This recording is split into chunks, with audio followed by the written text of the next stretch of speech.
Good morning, everyone, and welcome to Vlog Media Breeze. I hope you all had a great weekend. I am here this morning very early in the morning because it is about actually 5:40 a.m. Eastern Time, and I wanted to go ahead and bring you Love and Marriage Huntsville. Granted, most people are asleep because I know the West Coast time is about 2:40, and then Mountain Time it's about 3:40, and then Central Time, it's about 4:40, all AM. So I do not expect anyone here, although I've seen the troll come in here, um, and I believe it is a he or it may be a she. They always come in here. So I digress on that, and we know where the troll is from. They are from a company. I was told not to say the name on here anymore because it's in the work. We're just putting some things together. But I digress this morning. God is good, everyone. God is good. If you don't do anything else today, remember to thank God for everything that He has provided us and provided you, and read your Bible so that it can be in your spirit and live with you in your spirit. So, Love and Marriage Huntsville, this is season 3, episode 18, according to OWN Network. Okay. Uh, it starts out where it left off. And this is a troublesome point to me because this is Martell. If you recall, I did a video that said, um, it said, Melody Holt needs a restraining order. If you want to see that video, it is still up. You can go back and look at it. Um, This particular episode in the beginning, you guys, Martell has lost it. He tells Mel that he saw her and her date and that he took his phone out and he starts filming them. Mel is trying to get him to see if somebody is in her life, then let's respect the boundaries because she is no longer married to him. And then he starts yelling at her about boundaries, saying, "You got 2 songs about me and you talking about boundaries?" Martell, then she can make a song about you. And the interesting thing to me about this is that he has always recognized the songs are about him, you guys. So that tells us it's true because he's what they call a hit dog will holler. Because everyone who recognizes something doesn't mean that they are the hit dog. Sometimes people recognize things just because they know how other people feel about them. But in this case, Martell recognizes the lyrics of that song that Melody is singing are about their marriage. And so he has to admit he was in the wrong. She can make that song if she wants to. We've all seen it air out here on TV anyway. In his confessional, he says things like he saw Mel and her date, then he took his phone out, he started recording them, and then he went on to say that it's some of the same things she's done in the past. Pay attention to his tonality when he's talking about that because Martell always loves to make Mel out to be the villain. He loves whatever Mel says about him, he loves to say she's done that too. You did it too. You did it too. We all know Mel is not that kind of woman. She would have never have cheated on Martell. She was trying to save her marriage, you guys. That's why she was in it for 5 years. She was trying to save her marriage, and there's no telling what she was trying to do to save it. I'll never forget the scene. If you go back a couple of seasons ago, whenever it first became public about Martell cheating, however, it had not aired out on Love and Marriage Huntsville at that point. Melody is out on a swing, and she is by herself on that swing. And I knew right then and there that she was contemplating divorcing him. She's on a swing, you guys. I practically cried at that scene, but if you go back, it may have been season 2, may have been the 2nd season. They've really actually done 4 seasons. I don't know why television starts to name the season after you're on your 2nd season, they start to number the seasons, because this is actually season 4, but they call it season 3. So the season I'm referring to where she was on the swing may have been season 2. He calls her a fake ass MFer, you guys. The mother of his children. This tells you this dude he has lost it. He calls her that fake, you know, AM. I don't even think you can say MFer, which is what I just said on here, but I don't even think you can say that. When he did that, that let me know Mel has got to be very cautious about how she treats him on camera, period, because it could roll over to when they are not filming and he could have her in a situation. And I think that Melody really thinks that he would not hurt her because she's the mother of his children. When I look at his temper, his temper is very mind-boggling to me. It's very scary. The way he was yelling at the mother of his children, and not even just that, but she's a woman, and she's a small, tiny woman. Melody is not a big person, you guys. So she gives up on him. She tells him, "I pray you grow up soon." He goes, "Yeah, yeah, I will. I will." She gets in her Range Rover, beautiful Range Rover. And then he says, "Oh, so that's all?" Now that part I couldn't help. I laughed at that because I was thinking, "Okay, is he serious? Oh, that's all?" He would have continued arguing. He's wanting to know, "Okay, have we ended it? Is the argument over?" Dude, you just lost it in the presence of neighbors, and those people probably know you all because Huntsville is not big. It really is not big. It's almost like it's not big. It's like small town. It's a small town. If the cameras were not present, there is no telling what Martell is capable of, and that is just so I keep saying it over and over again, you guys, because sometimes as women, we can take for granted what other people are capable of doing. And I'm sure, sometimes men take things for granted as well. I know today I was watching Mel's live on IG, and she was doing an early Thanksgiving with her children. And she's just, Mel is a beautiful person. She's a beautiful and strong woman. And it's hard not to like her. She's my favorite on this show. Even though sometimes I have to, like, if I see something, I have to say something because I'm like, Mel, please stop embracing this dude. Do as little as possible. Uh, Co-parent. Focus on the co-parenting. And I understand you needed to confront him about this issue, but now that you see how that has happened, don't confront him on other issues anymore. You may need to get a therapist involved if you're going to confront him.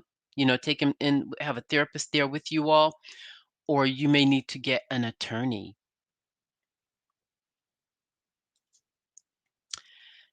At any rate, the next scene, you guys, this scene was really something to me. I'm not going to keep you long. I don't have a lot to say. I just want to point out some heavy hitters here. The next scene is Kimmie, and I think her friend's name is Patricia. They set up this meeting. Kimmie sets this meeting up, you guys, to, in my humble opinion, and allegedly to lie to us. This whole scene did not make any sense. It was very clear that she was trying to cover up the fact that she was seeing Maurice before he got divorced, and that probably is what tipped the divorce over. Is Maurice was like, "Okay, well, this is out here for me. I want to leave her anyway. Let me go ahead and get out." He probably would have been working, and this is just my thought process. This is my review. So everything on here is alleged. You can go back and you can look at the description. I put the alleged stuff in the description, and I'm going to go ahead and say it from here. This is my thought process. I believe Kimmie was a lingering factor in that marriage. And that is why, if you will notice, a couple of seasons ago, Kimmie was in a confessional and she was saying how she got the prize. That means you were fighting because the only reason to have a prize is if you are in a battle and you're trying to win something. It's like two teams and you're trying to get the Super Bowl, uh, the trophy, the Super Bowl ring. And so when she was in that confessional and she said, that's okay because I won the prize. That means that there was some back and forth going. She probably never talked directly to Kiowa because she didn't want to hurt the relationship that she was trying to develop with Maurice. However, there was a tussle there for her. It was a little bit of a tussle. She probably was in that and trying to determine, okay, is he going to go back to her or is he going to stay here? And so he decided to stay so she feels like she got the prize. And the fact that her friend said that Maurice was living with her, now why would he be living with you? I think that also was a cover up. I believe he was with Kimmie, making it look like he was living with her and probably did some cover up things at her place to make it look that way. Because that whole meeting, I know a lot of people like Kimmie. They think she's sweet. I have always seen Kimmie as a mean person. She has a slightly mean spirit. She puts on that air on the show for people because it's on air, it's on television. And then she puts on that baby voice. Thank you. You're a grown woman. Stop. It's okay to you can talk sensual and, talk intimate without and sexy as they say, without talking like a baby. And then she tells the friend that her and Kiowa have always been in a weird place. Of course you're in a weird place. You stole her husband. That's another giveaway. What do you mean? Oh, Kiowa and I have always been in a weird place. After we just saw you guys at dinner in this same season. This same season. In an earlier episode, you were just meeting up with her to co-parent Monster or Maurice Jr. I hate calling him Monster. So when she says that her and Kiowa are in a weird place, you stole the woman's husband. You and Kiowa are supposed to be in a weird place. And I want Kiowa to know that that friend that Kimmie was sitting down talking, I don't care if she knew her for 9 months. I don't care if she knew her for 9 years. The way that that conversation was flowing lets her know that that woman does not really care for her like that.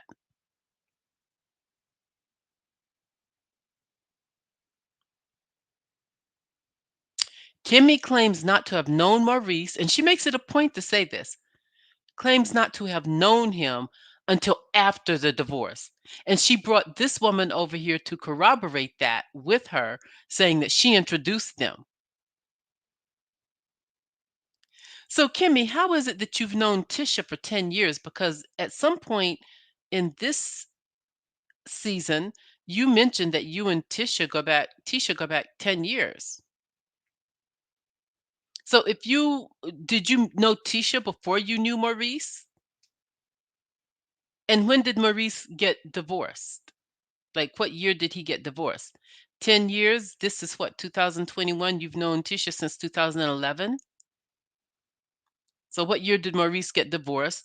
Did you know Tisha before you knew Maurice? Because you and Maurice have been married a few years now. What, 3 years? So, I mean, the math isn't mathing. The math ain't mathing. Again, I know a lot Kimmy has a lot of fans because people think that she is this nice person. Sometimes you have to look like the very first season of Love and Marriage Huntsville, I watched how Kimmy mistreated Mel. I watched how she and Tisha really almost ganged up on Mel. And Kimmy and Mel had to come together to make amends in terms of their relationship in order to move forward. So that is why they're getting along now. But I paid close attention to the way she treated Mel. I she did a good job raising her son. She's smart, evidently smart.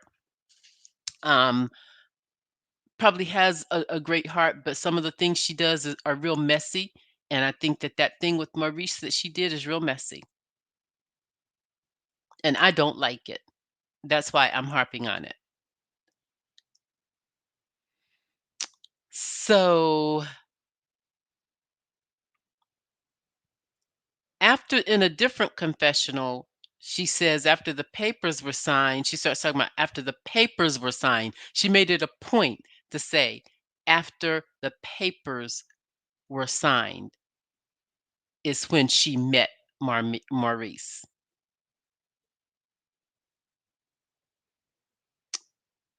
I just, again, I have the thought process that Patricia, her good girlfriend who was there with her, introduced Kimmie and Maurice, and that is why Kiowa felt like that Patricia interfered because Patricia was saying that Kiowa has blamed her for interfering in her marriage. A woman knows when her marriage is being interfered with. She knows when someone is, you know, tapering with her marriage. Kimmy really did too much in that scene. And it just drove home for me that she's guilty. They go on to talk about her situation with Tisha. And Kimmy finally, now this is a side of her that we are seeing while she's with her good friend. She says that her friends are her village. Remember back whenever they were playing baseball and she and Tisha had this disagreement about the text that Tisha sent to her, and she did not respond to the text. That's where the disagreement lied. In this episode, Kimmy finally admitted that she was being petty when she did not reply to the group text. She said she didn't do it because she didn't want to. Whereas previously she told Tisha that she didn't reply because she didn't want to be included in the group text with the other people. So we know now she was just being petty. She just didn't want to.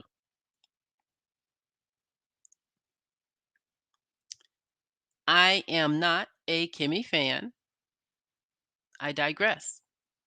They go on to Tisha because this is the reason the title of this episode is called The Pot Calling the Kettle Black, Blaque.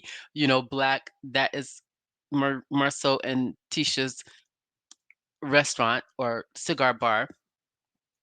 And I'm going to tell you this, Marsau needs to stop smoking. I believe he's a smoker. I think that he needs to stop smoking because it is aging him. He's a very handsome young man, right? The smoking is aging him. Marceau, quit smoking. There's a couple there named Kirsten and Julian. We find out that they are money editors for Success magazine, and they are there because Marceau invited them. This is kind of him doing getting back at Tisha for having the therapy session with Dr. Francis. He is so petty. He really is. I don't know what is in the water in Huntsville, but it kind of makes you not want to date the men there. It makes you not want to be involved with the men there. They're talking about their finances, and Tisha walks in and she is dressed like a hot pocket. Okay. Just showing off everything. Anyway, She sits down, she's like, "Who are they?" And he tells her who they are. And she sits down and she's like, "Oh, oh, you're being petty." And they start talking about their finances. And we learned that, we learned the same thing that we learned whenever they met with Dr. Francis. And that is that Tisha takes care of her and the three kids when it comes to their finances. And Marcel only buys for himself. So, Marcel, you can't buy anything for your wife because there are men who buy their wives cars, for her birthday, for an anniversary. There are men who do that, but he goes and he buys himself the big items. She also says that Marceau makes the financial decisions without her a lot of the times. Again, a sign of disrespect in the marriage. He's disrespectful in this marriage. I couldn't really figure out what the couple was going to do or if they're going to meet with them again because the couple just let them know that they were on two different sides of the spectrum when it comes to the thought process about finances. And I could not really see any real advice that was being given to them. Maybe I missed something. I probably need to go back and look at it again. I only watched it once. Normally, I watch things twice. The only thing I watched more than once in this episode was the opening of Martell and Melody because I was so shocked. I don't know why I was shocked because like I said, did a previous video about it. So if I missed something, I could have, but I didn't. Maybe they're going to have another meeting or other meetings. If I was Tisha, what I would do, I would say, okay, we can meet with these financial advisors and I'll be willing to meet with you, with them. But you need to go with me to Dr. Kitson Francis's office as well. So that's what I would say to him. Now, the next scene, this is something you guys, if you are ever on television or if you are ever filming, even here, even if you are on your job and you are working remotely, your background is important. If you're on your job, your background should look like a business.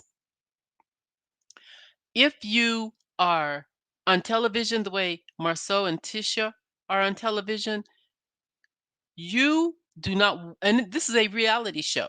Now, if it was a not a, if it was scripted television, and someone goes into some takes the cameras go into your room and your room's messy, we already know that that is scripted and the room is supposed to look that way. In reality television, we do not want to see your room looking the way Tisha's room was looking. And it's cramped. It's very small, even for a split level. That is a split level house. And usually the room, like the master in a split level house, is bigger than what we saw in their room. Maybe the camera didn't show the whole thing. However, it wasn't dirty or anything, it was just unorganized. The bed hadn't been made, there was just a lot of disorganization, so it wasn't nasty or dirty or scummy or anything like that, it was just disorganized. It's kind of like they get up in the morning, take their clothes off, and the clothes lie wherever they're gonna lie. The bed, if it wasn't made, it wasn't made. And then they go outside and we look at Marceau's vehicles, the new vehicles that he has purchased. And I was just thinking, aren't they building Moore Manor? I mean, why am I saying Moore Manor? Oh, I'm thinking of Kenya Moore. Sorry. I'm sorry. They're building Scott Manor. They are building Scott Manor. And I'm thinking, why are you buying all these cars? You should build Scott Manor first and then get the cars and drive them into Scott Manor. Why are you buying those vehicles? And split level homes are nice. I like them. They are older. They are like 70s, maybe even late 60s. Yeah, late 60s. Split levels started to get built in the late 60s, I would say, early 70s, somewhere along those lines. And um y- y- and they're on a major strip, like major highway. It looks like because there was a lot of traffic going back and forth. So it's a major strip somehow. So you don't want your car sitting out like that when you're on a major strip. people driving by looking at the things like that. So it would have been better for them to save that money, put it into more man into Scott Manor or whatever it's called. Yeah, Scott Manor, and then get the cars. That's almost what people say about, ghetto fabulous lifestyle. People live in, rundown homes and drive a big Cadillac, and I'm not saying they are those kinds of people at all. They are educated and I'm sure they know what they're doing. This is my view. Okay. So Marcel and Tisha make an agreement that they are going to meet monthly to go over the budget. So that something did come out of the meeting because she did say that she said in her confessional she would love to go over the budget, and but he just is not interested. She said when she asked him to sit down to go over the budget, he's just not interested. So he may have been just faking all of this for the television. But she tells him she's going to get her SL, and she did say SL, you guys, and get my SL sheet out. I'll pull up my SL. It's XL. And that's not a Southern draw that Tisha has. That is a phonetic challenge. It is not a Southern draw. That people love to mistakenly say, "Oh, she's just talking Southern. That's a Southern draw." That is a phonetic issue. And quite frankly, when you have an undergraduate and two master's degrees, I'm not going to give you any slack at all on your phonetics. You need to have that on point. And I like Tisha. I don't know if people say Tisha or Tisha. I don't know. It's spelled like Tisha, Tisha, but I know that there are people who say Tisha. Um, at any rate. So next is Destiny's event, and it's beautiful. This is a great Southern event. We used to give these a lot. My mom has done some work in the community where we grew up, so we used to see scenes like this. It was nothing to have like an outside baby shower for someone and have a canopy. However, Destiny's event was it was decorated, it was fabulous outdoor event, and I really liked it. However, Destiny was not dressed appropriate as the host of an event like this. She was dressed like she was going to a club. If you're a clubbing girl, you can probably wear that into a club because it was a beautiful jumper. I liked it. It was sparkly and everything. I had not seen one like that. I really liked it. However, for the host of an event to be dressed like that, it was really inappropriate. Um, Destiny, I don't know. They're saying they're lifting her up and everything, but whenever they show her store, I've seen it one time when she and Martell had a scene and he brought in some products for her to sell. And then I've seen it one other time. However, I guess it's always, maybe it's she's just opening it up and no one is there, or she's closing and no one's there because I never see any customers going in and out of the store. I wonder how well it is doing. At her event, she has black champagne, chocolate in a bottle. The event seemed not to have a specific purpose other than to glorify Destiny. It would have been really great if they had had some kind of charitable cause or some kind of cause there. Uh, I guess, and then at the same time, you can show your photo on the front of Hype magazine. And I've never heard of Hype. Maybe I have heard of Hype magazine. I've never heard of it, I don't think, actually. So she had vendors there and business owners were there. Normally at those events, because I've been to events here in Charlotte, and let me tell you, the Black women events here in Charlotte get packed. They get real packed, and the food is good. So this event, I don't know, just a small event, I guess for the cameras or whatever. Melody brings up to Destiny whenever she gives after Destiny gives her speech, Melody says that she didn't get a sponsorship package, and Destiny says that she didn't send Mel a package because she sees Mel every day and she just didn't think about it. So Destiny is one of these people who takes her friends for granted.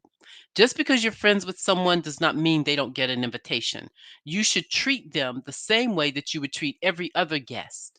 You need to treat them because this is a business at this point, and you need to separate from that and say, let me do this for this person. Destiny is also, just as an aside, I did not like her interaction with Martell's mom. A couple of episodes back when they were doing the Destiny event, when Tisha and Marsau were doing the Destiny event, whenever Martell's mother came over and she was saying to Destiny, "Hey, look, that's not your husband. That's not your ex-husband. That's her husband." Yeah, and that's true. Destiny puts her mouth. She gets in Martell's face a lot. It's not your business, Destiny. Stay out of it. So, I think she doesn't know her boundaries because of the way she grew up, and she doesn't whenever I saw that scene, I was thinking, well, I had to remember her mom was not in her life when she was growing up. Therefore, she doesn't really have that connection with respect when it comes to other people's mothers. And even in the way she treats Mel, a lot of times, and this is what I read in Psychology Today a long time ago, and I'm just paraphrasing what I read. A lot of times, whenever a mother has not been in a daughter's life, a daughter treats other women in a way that shows that it demonstrates that a mother was not present in the home. And the same thing with sons, they treat other men a certain way because the man has not been in the home. And I think that is why you have so many black brethren that I'll say, younger black brethren who are out here committing violence against each other. They didn't have a dad in the home, and they didn't have someone that they could look to and respect as a man, or have someone to guide them. So when they go out, they see other men, all that anger really is about their dad. And this is just what I took from what I read a long time ago. I digress on that. I could talk about that all day. And I think the reason I'm bringing it up though is because I see how Destiny has mistreated Mel a lot, and how she just is interested in going there with Mel. Their relationship is not authentic. In my humble opinion, their relationship is not authentic as friends. And I believe Destiny needs to mind her business when it comes to Martell and Melody. Mind your business. It has nothing to do with you. Tisha and Tiffany separate from the ladies because Tisha wants to get to know Tiffany better. So she goes over to Tiffany and they go over to the table, and Tisha's telling her that she wanted to get to know her. She said that she says to people, well, I've really never heard anything negative about Tiffany. I know she's married. I know that she is divorced and she works with the chamber. Um, but I don't know anything else. Like, and then she tells Tisha, she asked Tisha this. I mean, Tisha asked Stephanie this question that reminds me of questions that people ask in interviews. She says, like, tell us how you made it through something that was a tough time in your life. I'm going to take that. Next time I make a new friend, I'm going to ask that question. I just thought it was good to take it out of the interview process and just put it onto your regular life. So she goes on to tell Tisha that she and Lewis have both cheated. When Tisha asked her why she cheated, she said, "Oh, it was high school." Lies you tell. Lies you tell, Tiffany. You know good and full well it wasn't no daggone high school. High school? What are you doing having sex in high school? Okay? Because when I think of cheating, that's what I'm thinking. I just don't believe her. Do you guys believe her? If you do, get in the comments, let me know if you believe her. She is telling Tisha this happened in high school. Tisha tells her, "Well, oh, high school, that doesn't count." And it doesn't count. I don't. High school is so puppy love. I mean, really. I mean, even though your heart can be seriously caught up in someone, it's not until you get out of high school and have real experiences and relationships that you know who you are. High school, and there are people who, they dated in high school and they got married. I know people that I went to high school with, they got married, they're still married to this day. And I applaud that. I'm glad for that. But there are some people who high school is just more puppy love-ish type of thing. I'm very glad I did not end up with my love in high school, and I thought I was so in love with him. I really did. I thought I was so in love with him, and we used to go places and do things, and I was like, "Oh, I just love him." You're just so. And after I got to college, I was so glad I didn't end up in that relationship. To this day, I'm glad. At any rate, what else happened with Tisha and that conversation that I wanted to say to you? It is okay. I want to give my review on that conversation. My review on that conversation is I believe this happened because Tiffany is not being open and honest with the ladies about a lot of things. She only wants them to sympathize or empathize with her about her raising and how she grew up. And sometimes people who grew up the way Tiffany grew up, they have to make do with what they can make do with. And so they learn deceptive practices. Not all, but some of them learn deceptive practices. And I believe that that's why it's so easy for her to be the person that she is and to be vindictive and to be in everybody else's business avoiding her own. I just don't really want Tiffany on the show. I really like her husband Lewis though. I do like him. But Tiffany, I don't. Tiffany Tisha asked Tiffany, "So why did you cheat?" And she gives her this reason. You know how sometimes you're with someone and you just want so much more, like money and stuff like that. Well, we have seen the house, and I'm not picking on anyone's house. I don't do that. But we've seen the home and we've seen the bald areas of grass that you and Lewis were out there trying to cut. And I'm like, well, what did she have before financially? If she was trying to move on and, raise up financially with Lewis, what did she have before that? That was just my thought. The other review that I want to give on this part is my thought process is she and Lewis both cheated on the spouses that they are now divorced from, and she doesn't want that to come out. That's just what I believe. Because when you left your first husband, where did you go? Because if you were uh, dissatisfied with him financially, and I know marriages break up over finances, but you said you were trying to raise up financially. So, what was that from? Because again, I'm just looking at where you are. And there's nothing wrong with your dress code just for an average everyday woman. But if you're going to be on a reality show, it's not up to par. I mean, a reality show like this. I mean, even Martell dresses dresses pretty good on this show. They go on. The last part here, you guys, is Maurice and Kimmie. Maurice has set up this whole romantic date for them at a hotel. Kimmie meets him at the hotel, and as they're there talking, she learns that he has gotten a honeymoon for them, and she starts talking about the honeymoon that Destiny picked for them. And another thing, why is Destiny giving them a honeymoon trip? That's not up to her. Why is she in everybody else's marriage? We don't hear anything about her marriage and why it's not together anymore, but she's in everybody else's marriage. She always has her face in Martell and Mel's marriage or divorce.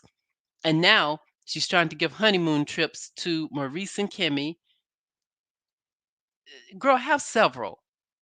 Have several. Her ex, by the way, I thought that for some reason I was thinking that Cedric was her ex, but it's LeBaric. And I went onto his Instagram and he's very good looking. He's very good looking. So no wonder she's hurt. If she's the one who messed that marriage up, that's why she is hurt. At any rate, you know what I think? I think I this is what my Maurice and Kimmie at this hotel arrangement for a great date was beautiful. The food was great. Maurice is really romantic. I like that. He's academic, he's romantic, he's a go-getter. He really is the perfect man, with the exception of his controlling behavior. Him and Marsau. Controlling. I believe that Maurice really loved Kiowa and wanted it to work. And when he got to Huntsville and he met Kimmie and he saw she was attracted to him, he knew right then and there that he was not going to make it work with Kiowa, because I believe that in his first marriage, it was something that Kiowa did and not him that caused that relationship to mess up. And I say that because he is very he is very respectful of Kiowa, and he is very interested in not having Kimmie present whenever he and Kiowa meet with Monster. And I'm sure he's the one who's controlling that atmosphere, because Kiowa's husband is also not present. However, he's the one I believe who is controlling that atmosphere. I believe he's the one who's saying, "Listen, is I'm his dad, you're his mom. It's just us two." Because there are some co-parenting stepmoms and dads wherein they all do meet with the kids, and I know of some. And I believe that Maurice and Kimmie's relationship is really based on love making and intimacy. I believe it's based on that. And I believe he really loved Kiowa, and had it not been for her doing whatever it was she did, he would still be in that marriage. And when he met Kimmie, he just realized that he didn't have to put up with whatever it was that Kiowa had done, and he was unable to really, as a man, if a woman does something, depending on what she does, it's some things are hard for men to put behind them, whereas women sometimes will stay in marriages where men have gone awry, and but men, it's very hard for them to stay there.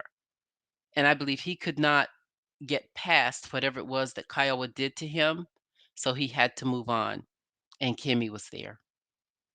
That's what I think. Now, that being said, I want Kimmie to get rid of that baby voice. She walked into the hotel room with that baby voice. "Hey, thank you, babe." You're a grown woman, please. And you're not all that babyish. You're a grown woman. You can talk sensual without being baby. And I digress on that. You guys, I wanted to come on here and also do Real Housewives of Salt Lake City, because they had a really good show last night as well. I may do that later on today. And I'm also thinking of taking a break from YouTube. I'm thinking of taking a couple of weeks break because I have something else that I need to be working on. So I will see you guys in the next one. Peace, love, and blessings to all of you. Thank you for coming over. Please remember to click that like button, that subscribe button, and that notifications bell. And get down in the comments, interact.